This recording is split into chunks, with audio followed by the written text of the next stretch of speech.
Yes. And ఇప్పుడు మన కార్తిక్ బాబుని మాట్లాడవలసిందిగా రిక్వెస్ట్ చేస్తున్నాం.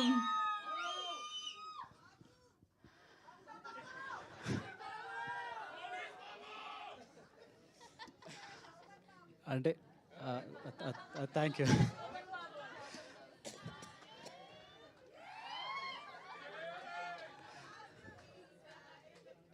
అదే ఇలాంటి వెల్కమ్ చూస్తుంటే ఏదో కొత్త మనుషులతో మాట్లాడుతున్నట్టు కానీ పరిచయం చేసుకోవాలని కానీ ఇట్లాంటివి ఏం గుర్తురావు.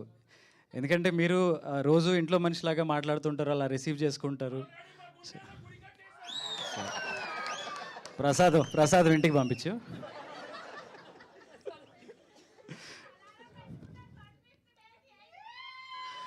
ఇక్కడ నుంచి అలారంలు అక్కర్లేదు, ఆటోమేటిక్గా మైండ్ చెప్పేస్తుంది.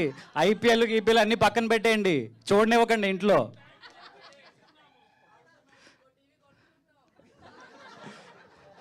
Thank you. ముందుగా లేడీస్ మీ వల్ల మగవాళ్ళకి అలవాటైంది. అదొక వైరస్ లాగా, అదొక ఎడిక్షన్ లాగా. తెల్లారు లేస్తే హాట్స్టార్లో చూసేవాళ్ళు ఎందరో ఉన్నారు. 6 గంటలకు పెడతారా? ఓకే సరే, ఓకే. నిన్ను నేను శంకించట్లేదు, నువ్వు చాలా డైహార్డ్గా ఉన్నావు. Thank you.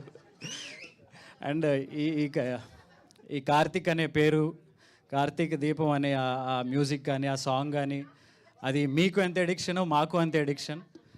సీజన్ 1 అయిపోయిన తర్వాత అది ఆ తెలియని లోటు మాకు చాలా ఉండిపోయింది. బయటికి వెళ్ళినప్పుడు 2 నెలలు గడిచిన, 3 నెలలు గడిచిన, 6 నెలలకి, సంవత్సరానికి కూడా దాని గురించే మాట్లాడటం, దాని గురించే చెప్పటం, వాళ్ళ మెమరీస్ని షేర్ చేసుకోవటం, అవన్నీ విన్నప్పుడు ఓకే, ఎంత మంచి ప్రోడక్ట్ చేసాం మనం అనే ఒక తృప్తి ఉంది.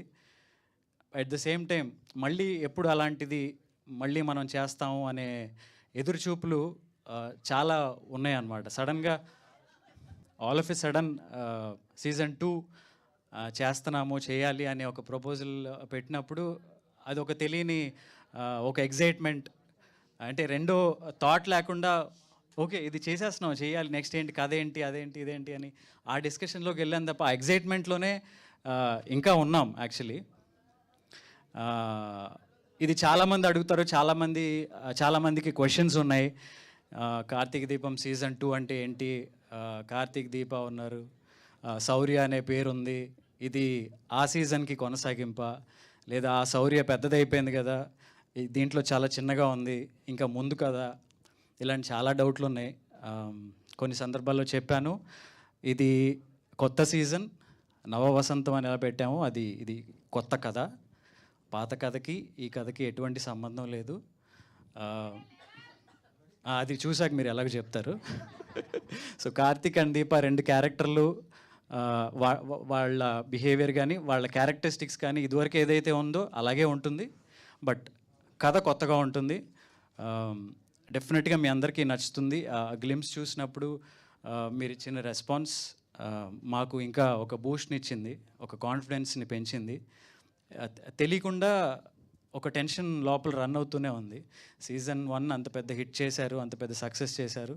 సీజన్ 2కి వచ్చేసరికి ఆడియన్స్ ఎక్స్పెక్టేషన్స్ ఎలా ఉంటాయో, ఏమేమి అనుకుంటారో, లోపల చాలామంది ఎవరి కథలు రాసుకుంటూ ఉంటారు, యూట్యూబ్లో చూస్తూ ఉంటాము.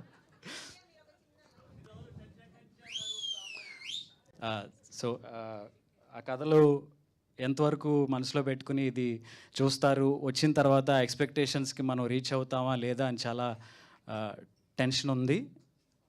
But at the same time మీకు ఫస్ట్ వీక్ చూడగానే మీకు కథ ఏంటో క్లారిటీ వస్తుంది. డెఫినెట్గా మీ అందరూ టీవీలకి అతుక్కుపోయే అంత బలమైన కథతోనే, ఎమోషన్స్తోనే మళ్ళీ మీ ముందుకు వస్తున్నాం. Thank you.